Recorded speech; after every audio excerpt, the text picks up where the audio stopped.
So there was an incident where Diddy assaulted Drake outside of a hotel. Supposedly, supposedly it's caught on camera. Maybe we'll get that footage one day. Maybe we will not. But I'm not entirely sure what they were arguing over. Potentially, a song that may or may not have been given to Drake by Diddy, or according to Diddy, may have been stolen. Uh, Regardless, just the fact that, so at this time, it's been about a decade now, but at this time, Drake was still one of the biggest artists in the world, if not like, the most prominent rap artist.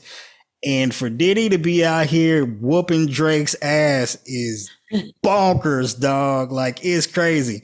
So, but it goes beyond that. So around this time, um, Drake featured on a song. Girl. So around this time, Drake featured on a song by the artist The Game, famously from G Unit, Interscope. Worked with Dr. Dre prominently. An extraordinarily popular West Coast artist. The song was entitled 100. And for a video shoot, Drake was supposed to fly into LA and perform the video shoot, but he got spooked for a couple of reasons. Now, one, numerous people. Okay, that's an interesting shot. It is not Tuesday, but we'll take them anyway. So, for one, numerous people at the video shoot were armed with firearms. And, the life that Drake leads is not nearly as gangster as he makes it out to be on occasion. And he was like, yo, I am up out of here, to the point where I think Game had to go like track him down and bring him back to the shoot. He was like, dog, these is my guys. I got you. If I say you good in LA, because, despite what you think about some rappers, there are other rappers who are extraordinarily well connected to the street life. But Game is like, in my city, especially around this time, he's like, if I say you good, you, sir, are good. It's nothing to worry about. But also, given the interaction with Diddy, it's entirely possible that Diddy may or may not have been calling around to put a hit out on Drake. Now, if you think that sounds crazy, let me explain to you how ridiculous this is. This is almost like if Simon Cowell whooped Taylor Swift ass and then was trying to put a hit out on Taylor Swift. This is like that level of, it's not a totally 100% parallel in that regard, but it's something similar to that level of, just imagine if you find out, one of the most popular producers in the music industry put their hands on Taylor Swift and then tried to have him killed. Given what we saw with Kid Cudi's car, it's entirely feasible. That is so fucking wild. It's wild. It don't make no sense. This dude ain't got no impulse control. You trying to kill Drake after his rumors are floating around about you trying to kill Tupac and Biggie, and you go, Hey man, you can't be taking all our favorite artists from. And so you trying to kill Kid Cudi? That's like, no offense to Kid Cudi, but like if Kid Cudi did blow up in that car, it would have been sad, but we wouldn't have been tripping. You'd been like, damn, that's tough. All right, so what new music is dropped? No, so in regards to this incident between Drake and Diddy, where there was potentially an offer put on Drake's head, you can listen to the song 100 by The Game featuring Drake, but also I will just read you the lyrics right here. Now, I would imagine if you're listening to this podcast because you follow me on Twitter, I would assume that 9 out of 10 of you are white. I'm aware of what my audience is and the purpose that I serve on that platform. I would just like to warn you in advance. I do listen to rap music. I'm blackity black. I'm like, black ass black, and I will be speaking in a form of English that I like to refer to as niggerish here. And this is the first verse. This is The Game, and he is speaking about an interaction that he had with possibly individuals connected to P. Diddy here. So the beginning of the song, actually, the introduction is other night at your crib. It was like me, Black, 40, OB. These are individuals connected to Game and Drake. We're just sitting there talking about life, playing some beats, but I forgot to tell you one thing. And then the first verse begins. Niggas called me to set you up, want me to come and wet you up, cause you were out of town, nigga like Biggie, heard about the shit with Diddy, so I came through to vest you up. And that is that is alluding to whatever the situation was between Drake and Diddy at the time, and Diddy being extraordinarily violent here, possibly putting out a hit on Drake as he was flying out to LA. So he then proceeds to say, so I came through to vest you up. And I got a vest for 40, a vest for Hush, a vest for every nigga on the owl with an owl on his chest and what. And that is a reference to Drake's label OVO, of which the mascot is an owl, if you're not familiar with that. But yeah, that's how good this fucking chicken looks, dude. It's not better than this Game song.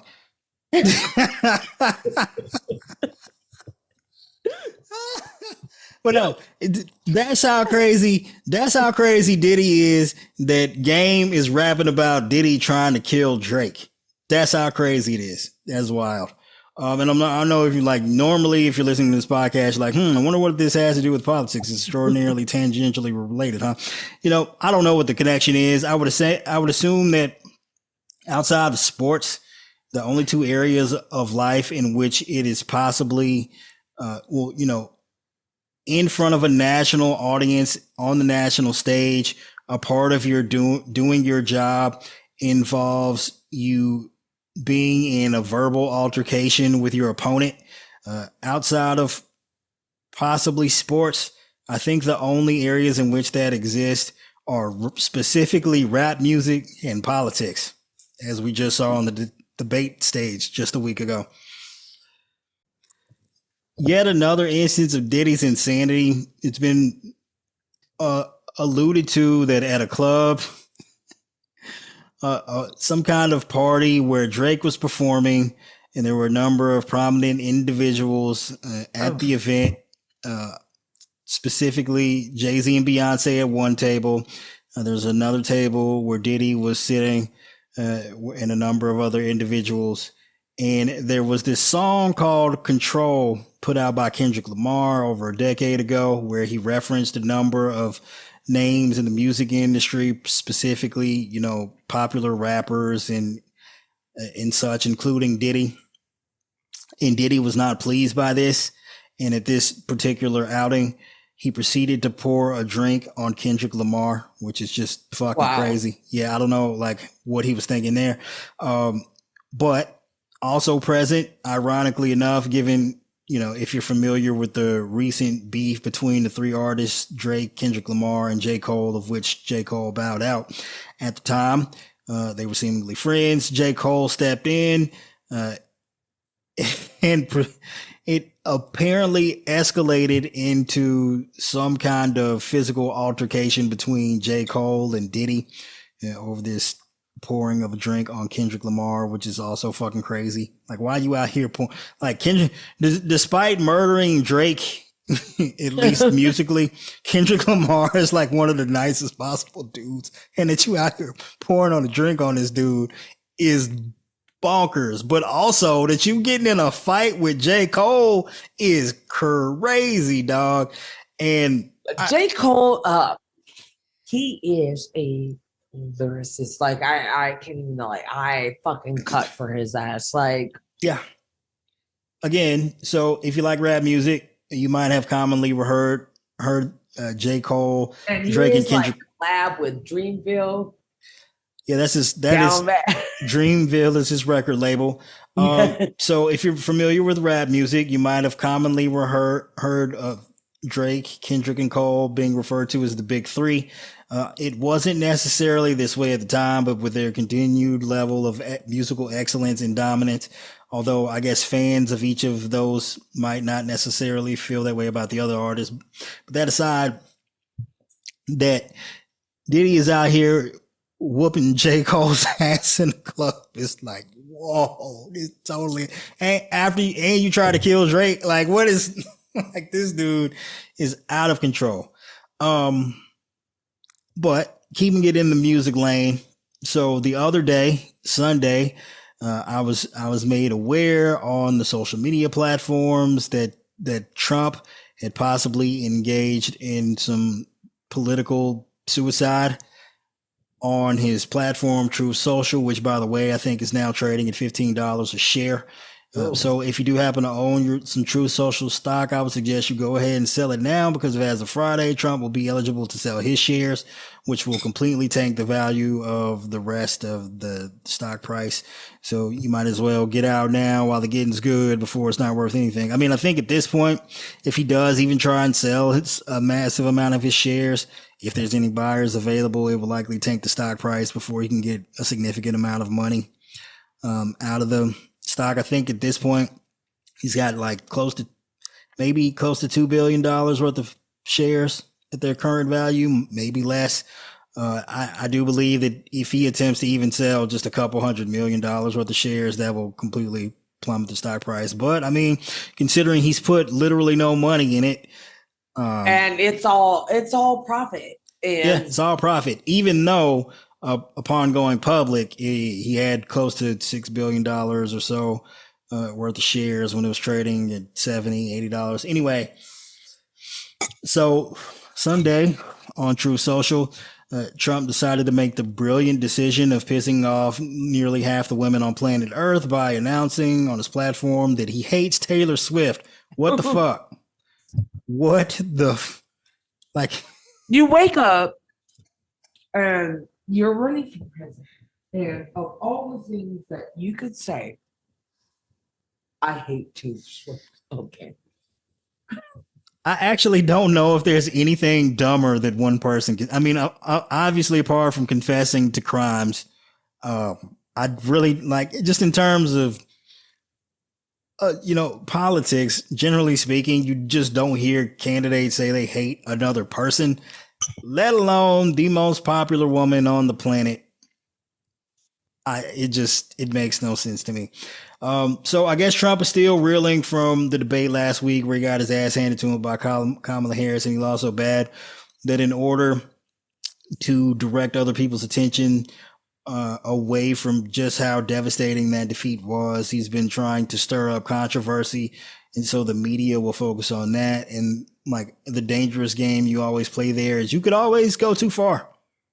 And I do believe pissing off Taylor Swift's gazillion fans is probably too far, given that upon her endorsement, pissing off the Swifties, like, yeah, it's not a good move. No, if you're familiar with how like the internet stands go in terms of popularity, I would rank the Swifties number one, both in terms of dedication to their favorite artist, and also number one in terms of choosing violence.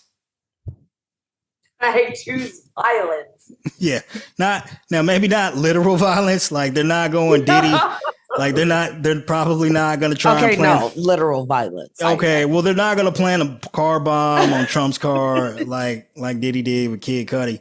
But they are vicious and they don't forget shit. And like going after Taylor Swift is crazy. This dude, man, he be making some decisions that just it make you scratch your head. So Taylor Swift did endorse Kamala Harris after the debate. She encouraged numerous people to sign up, and I think over the course of 2 days, something like 500,000 people registered to vote. Now that may not necessarily be those people may not necessarily vote in November, or even if they do, it's not necessarily guaranteed that they vote for Kamala Harris. But I could see how, much like Diddy is extraordinarily vicious with people who cross him in a way that he finds offensive, and he lashes out. This is what Trump is doing there.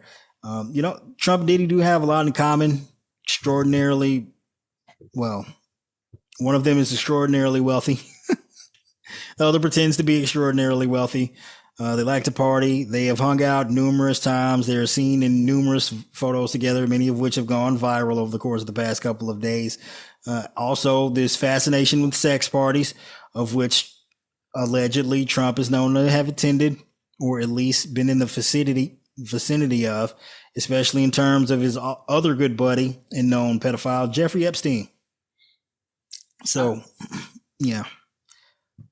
Oh, so one thing I meant to address earlier. So in terms of like these sex parties that Diddy was hosting, like the Diddy is, first of all, so Diddy's bail got denied, even though he was negotiating to put up something close to $50 million of collateral with other stipulations on his ability to move about and travel and whatnot. It's incredible that I don't want to minimize sex trafficking, but mere sex trafficking allegations and an indictment resulted in Diddy being denied his bond, but trying to overthrow the government doesn't warrant having your bond denied and Trump's out free. Is crazy. It's wild.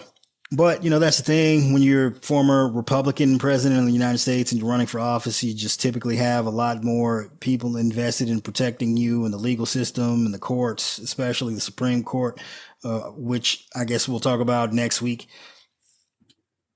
It looks like you're eating something out of your lap. I am. I hope it's good. Oh, it's good. Yeah, it is. Yeah, I am. But so one of the biggest differences between if you're unfamiliar, if you are familiar with the political rumor mill, it's been floating around for years and years that much like Diddy, DC is also full of drug-fueled sex parties, especially when it concerns the Republican Party. But part of the reason why Republicans don't get in trouble for this shit, because one, well, largely, despite having drugs present and debaucherous activity, most importantly, they do two things. One, everyone there is engaged in these acts consensually, or at least that's what I understand. And then two, none of the participants, fingers crossed, are under the age of 18. And that is how, if you want to engage in these activities, that's how you do it. You find willing people and they're all adults and have the legal capability to consent. Yeah, but back to... Yeah, that's true. Yeah, but that aside, back to Trump being insane, I just can't imagine like shitting all over Taylor Swift. That's get out of here, dog. Like, I'm not a super Taylor Swift lover. Her music's fine. I think she's talented in some ways, and she's definitely an accomplished songwriter. It's not my type of music. It's a lot of it is a little too milquetoast for me. But I saw. So it was like a headline or whatever. And it was like, oh, independent voters are not like, they want Harris to be specific. And I'm like, you want her to be specific on issues, but not putting that same onus on Trump. No, you're not undecided. You're fucking unserious. Like, no, it's always a double standard. Don't you like? Yeah, they never ask. Like, so what is it that specific that you want her to say? Or like, seriously, no, you're not serious fucking people. I'm not gonna give you the fucking, I'm not gonna give that. Oh, I'm not going to give you that, like, fucking, that you want. Like, I don't get it. You're not. And it pisses me off so much that the mainstream media, etc. They're like, oh, these like, oh, we talk to Americans and they want no. So it's only real Americans if they agree with like Trump or whatever. Yeah, Like but then I am don't even know what they're so agreeing with Trump on because, tired. like you said, what's the last thing Trump's ever been specific about? Exactly. And I am so fucking tired. I am so tired. I am so disgusted with the narrative that they push and I Yeah, can't. I got a perfect example. Like, so Trump will say this shit like, "Oh, if I had been president, uh, none of these wars," and he's speaking about in Israel and also in Ukraine. None of these wars would have started, but if you elect me, I have them over in like 48 hours. And no one ever asked a follow up question like, well, how specifically will you do that? Yes, exactly. Or he'd be like, oh, Biden caused all this massive inflation, even though he can't explain how, and also it's like a global phenomenon. It's not affecting just the United States; it's affecting every country. But then no one will ever ask him, well, how specifically do you plan to address the inflation if you're reelected, and force him to give a specific answer? Yes, yes, And then exactly. he'd be Not saying shit. He don't. It never makes any sense. He it's just I don't even want. I'm tired of him. So also, so in terms of back to more music industry related topic here. So Kendrick Lamar, who we were referencing earlier here, got offered the opportunity to perform at the Super Bowl. And, you know, given his recent track record here over the past 6 months, 7 months, he is currently the top artist in terms of hip hop and rap. So it's not entirely surprising. Uh, Also, given the fact that he dispatched Drake in a battle of wits and lyrical ability, that he would be offered the opportunity to perform at the Super Bowl. And there's been a lot of controversy about this issue, just in terms of the industry fans, the music industry fans, because the Super Bowl is being held in New Orleans in 2025 in February. And a lot of people were under the assumption that because it was being held in Louisiana, they would go the hometown route. And in terms of Jay-Z taking control of the creative aspect of putting on a Super Bowl show performance, they assumed the nod would go to one Lil Wayne. Now that the Super Bowl has been offered to Kendrick Lamar, a lot of people are looking at it as a snub, and I have to disagree for a couple of reasons. One, like me personally, I be loving me some Lil Wayne, one of the best rappers ever. But in terms of musical catalog, typically what you want at the Super Bowl is something that's accessible for a lot of people, and also just in terms of Lil Wayne's music, a lot of it is extraordinarily raunchy. And while I may approve of that, it might not be the right audience at the Super Bowl for the Super Bowl. Yes. Yeah, no, exactly. And we talked about this. Like and I love Lil Wayne. It's my guy. And as you said, his catalog is on fleek. Yes, it's ridiculously good, but also it might not be the proper fit. But there's also another thing. So this idea of like the hometown hero performing at the Super Bowl has never been the case. You can go look at every Super Bowl over the course of the past 30 years, and typically it never happens. We had the one exception when the Super Bowl was in LA and they brought out basically all of the West Coast hip hop R&B industry to perform, which included Kendrick Lamar. That's like the lone exception. Typically what you have is these acts that they're past their peak in terms of putting out new and popular music, but they have a catalog that people are familiar with, songs that people will, recognize when they're being played and can sing along to. And generally speaking, mostly milquetoast. Now you had these rare occasions, some exceptions to the rule, we'll say Michael Jackson, Prince, and even once upon a time, Justin Timberlake and Janet Jackson.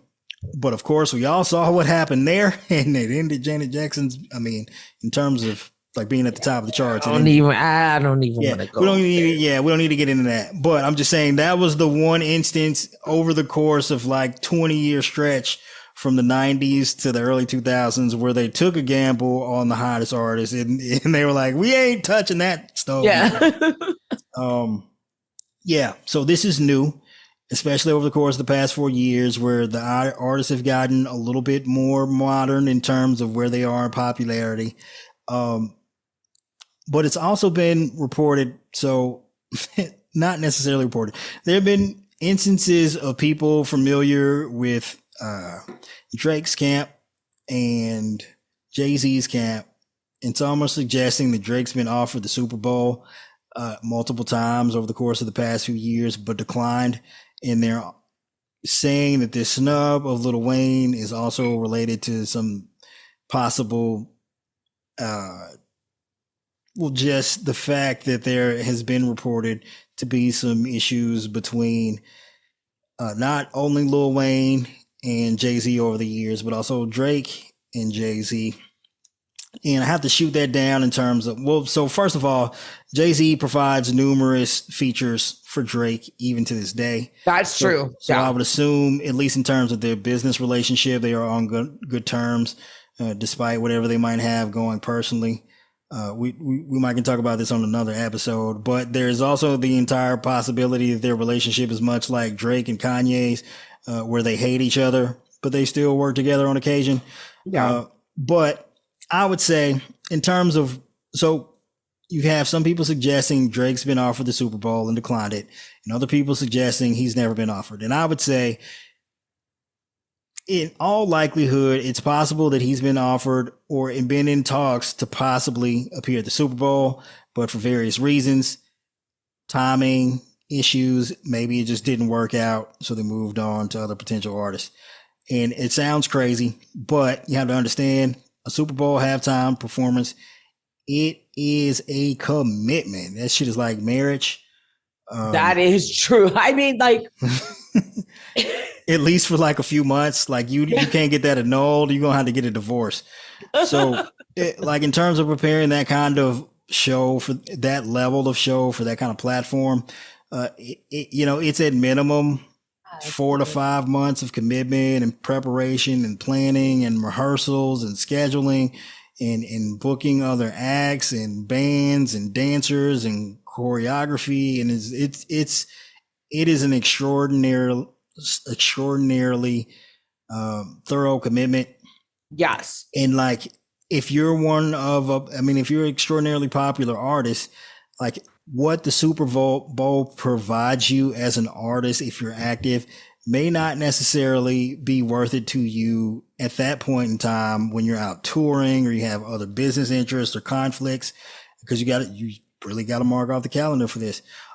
So, and like the idea that maybe, and Drake is one of these artists up there, maybe not Taylor Swift, but he's in that echelon along with the other handful of people, including Kendrick Lamar here, that might have had the opportunity, if they were available, to do the show and decline for various reasons. Also, you don't get paid, right? So the Super Bowl, the NFL, they don't pay the artists to perform, but they do provide them a budget. But much like with The Weeknd when he did his show, because the requirements to do that level of show were outside of the budget the NFL provided, he had to come up with the money on top of that out of his own pocket. So that might also be another issue.